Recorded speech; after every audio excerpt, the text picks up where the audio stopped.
Hello दोस्तों, आज हम आपके लिए लाए हैं मनु के राजा की उत्पत्ति के दैवीय सिद्धांत। इसकी आज विवेचना करेंगे, इसके सिद्धांतों को समझेंगे कि मनु ने अपने शब्दों में दैवीय सिद्धांत को किस प्रकार प्रस्तुत किया है। आचार्य मनु ने अपने प्रसिद्ध ग्रंथ मानव धर्म शास्त्र में जहाँ राज व्यवस्था का वर्णन किया, वहीं पर उन्होंने राजा की उत्पत्ति के दैवीय सिद्धांत का भी विवेचना की है।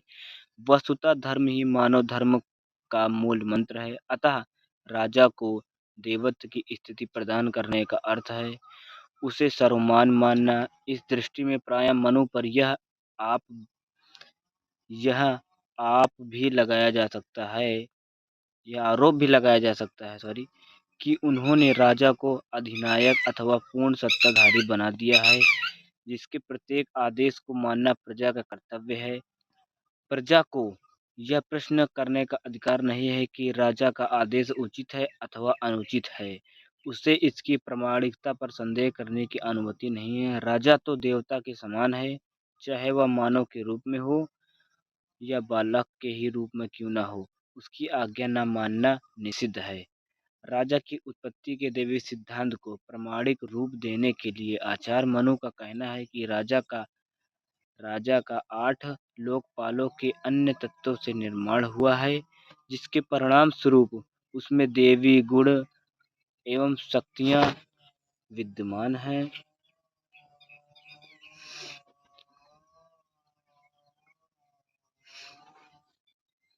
शक्ति का आविर्भाव हुआ है। ईश्वर ने समस्त संसार की रक्षा के निमित्त वायु, यम, वरुण, सूर्य, अग्नि, इंद्र एवं कुबेर के संयोग से राजा की रचना की है। शुक्राचार्य के अनुसार राजा की प्रकृति में निम्नलिखित 3 गुण पाए जाते हैं। सतो गुण प्रधान राजा की उत्पत्ति देवताओं के अंश से हुई है, उससे त्रुटि नहीं हो सकती, इसलिए उसकी सत्ता निर्विवाद है। दूसरा है रजोगुण प्रधान राजा की उत्पत्ति मानवीय अंश से हुई है, इसलिए उससे गलती हो सकती है। तमोगुण प्रधान राजा की उत्पत्ति राक्षसों के अंश से हुई है, वह स्वभाव से अत्याचारी होता है, अतः उसको मार देना युक्ति संगत होगा। इस तरह शुक्राचार्य ने व्यवहारिक दृष्टिकोण को अपनाते हुए राजाओं के संभावित गुणों की विस्तार से चर्चा की है एवं राजाओं को अवगुणों के प्रति सचेत करने का निर्देश दिया है। इसके विपरीत आचार्य मनु इतने आदर्शवादी हैं कि वह ऐसे किसी राजा की कल्पना नहीं कर सकते जो सतोगुणी राजा से निम्न स्तर का हो। आचार्य मनु का कहना है, राजा के ऊपर ऐसी कोई भौतिक सत्ता नहीं थी जो राजा पर नियंत्रण रख सके। यदि राजा का पथ प्रदर्शन कोई था तो वह धर्म था। धर्म की रक्षा करना राजा का कर्तव्य था, अर्थात उनके शब्दों में धर्मो रक्षितः अर्थात रक्षितः रक्षितः रक्षति रक्षितः अर्थात जो धर्म की रक्षा करता है, धर्म उसकी रक्षा करता है।